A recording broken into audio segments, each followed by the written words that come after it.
For this lesson, we are going to talk about how to display categorical data using StatCrunch, which is provided with your text.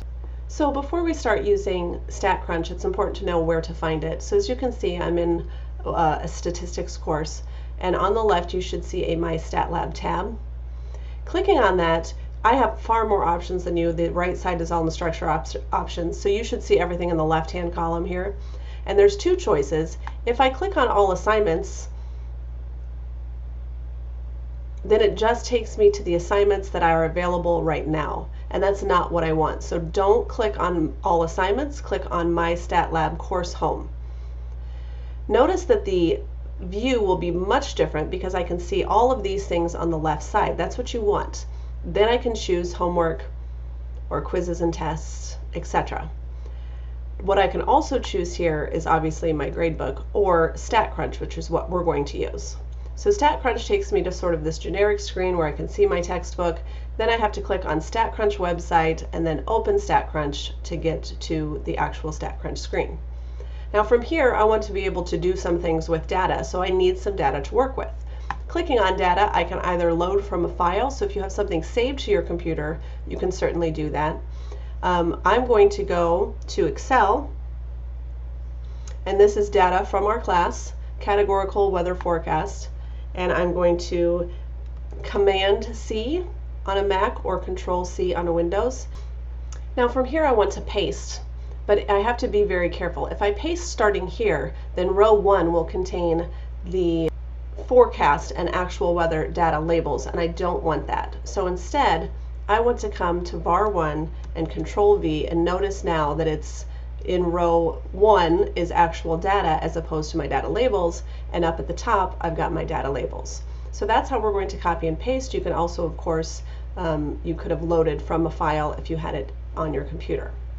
Now from here I'm going to create a frequency table, a bar graph, and a pie graph. Now I'm going to create first a frequency table using this data, and so all I have to do is go to Stat, and then Tables, and then Frequency. And then I'm going to choose whichever variable I would like to create a frequency table for, and as you can see over here, I'm going to use actual weather.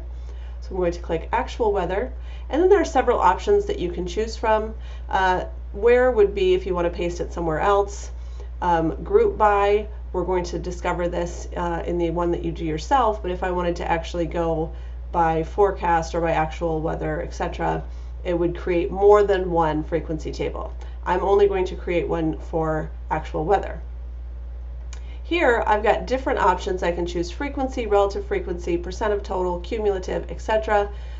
If you want to select or deselect, again, you're going to Command or Control and then just use your arrow button to add or subtract. So I'm going to use frequency and relative frequency. In terms of value, you can go by the worksheet, ascending, descending, etc., or by count. It really doesn't matter. And then I'm just going to click Compute, and as you can see, now I've got the same frequency table here that I have on the slide. Now, using that same data to make a bar chart, and notice if I click here, it goes up here to where I can get to it later. I can show all, so I've got my frequency table. If I just want to get it out of the way, just exit out, and then it goes up there for later. Now I'm going to create a bar chart. So again, I'm going to go to Graph and then Bar Plot. If you have a frequency table already in your actual data set, so if you have the category and then the count, then you would click on With Summary. We're going to go ahead and use Data, because we're going to just let it use the data that we have in the spreadsheet. So again, I'm going to use my actual weather. Group by, I don't need in this case. Grouping options, we don't really need to group anything here because we're just using that one data set. You can use frequency, relative frequency, etc. Let's do relative frequency just for fun. Again, the order in which you want it to display the data. You can go by worksheet if you want what's in the worksheet. And here I'm going to choose color properties if you want a certain color. And then here's where I'm going to get my axes. So this I'm dealing with weather for the X, and then frequency, or excuse me, it's relative frequency for the Y. And then for the title, actual weather relative frequency.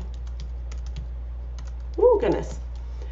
And then you can choose horizontal lines, which of course is like this. If you want the vertical lines like this, you just click that box and then compute.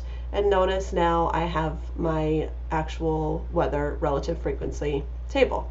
Down here I've got what the weather was, rain or no rain, and on the side this is the relative frequency or the percentages of how often that occurred using the actual weather.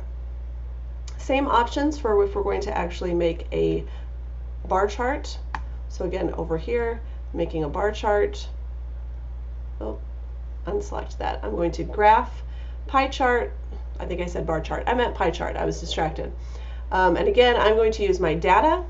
I'm going to use my actual weather. I'm going to use both of those, count and percent of total.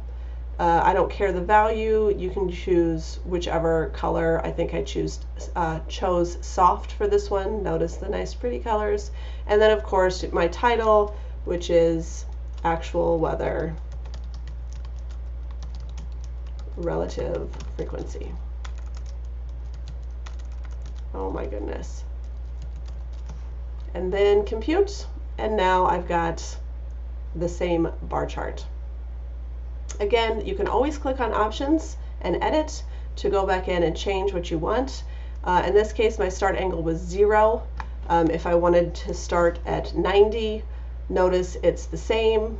It's just that rain has been sort of moved around 90 degrees. So you get the idea.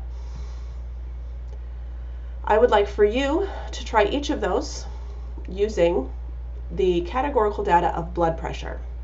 So again, we're going to do that together in just a moment, but I would like you to try to do that on your own. So press pause, load that into your StatCrunch and try all of those, and then press play to check your work.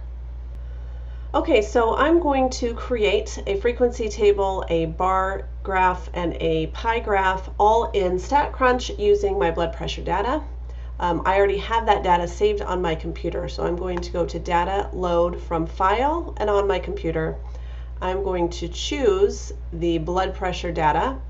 And this is very important because my first row has data labels. I need to use first line as column names. That needs to be checked, otherwise it will kind of screw stuff up. Everything else I can leave just as it is, and then I can load the file.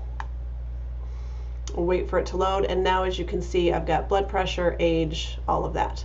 Now this one's a little bit different than the one that we just did because I have low blood pressure for people under 30, and then I have another data set of 30 to 49, and then another data set of 50 and over. So if I want to be able to sort of make these for each of those, I'm going to follow the same steps. So first, stat tables frequency. And for the first one, I want to create blood pressure, frequency table for blood pressures under 30. So I'm going to choose blood pressure, and this is where I'm going to group by age.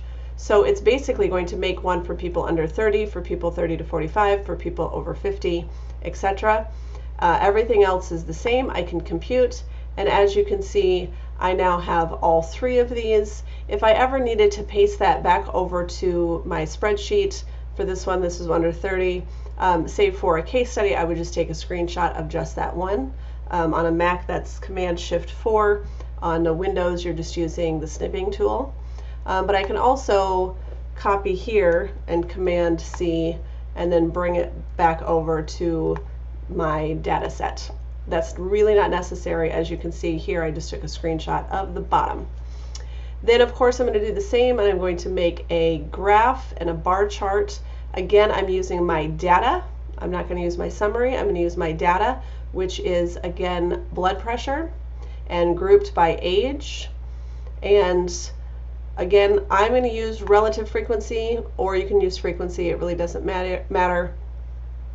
The value, again, choosing whether you're taking the highest first or just the order on the worksheet. You can choose to display the value above the bar, which is kind of nice. Go ahead and write your X and Y labels and your title. And then because what's going to happen is they're going to actually make a bar graph for each. So if I only want a bar graph for just the 30 to 45, I want to make sure that I choose separate graph for each group. If I don't choose that, then I'm going to have the under 30, 30 to 45, 50 and above, or sorry, 30 to 49, 50 and above. So I want to make sure that if I just want that data, I'm going to do separate graph for each group and then compute. And then as you can see, I've got high, low, normal, which is the order apparently that it was in on the worksheet. And that's for the first one. This is for 30 to 45-year-olds. And then this would be for ages 50 and above. This is saying the same thing each time because I typed that in as a label. If I go to options and edit and just get rid of that, it kind of makes it a little bit easier. So age 30, 30 to 49, over 50, etc. So that's where we get that bar graph. And then of course, same thing for the pie chart with data. I'm using blood pressure grouped by age. And then I get my graph. So this is 30 to 49. We were asked to make one for over 50, so that's that one for over 50.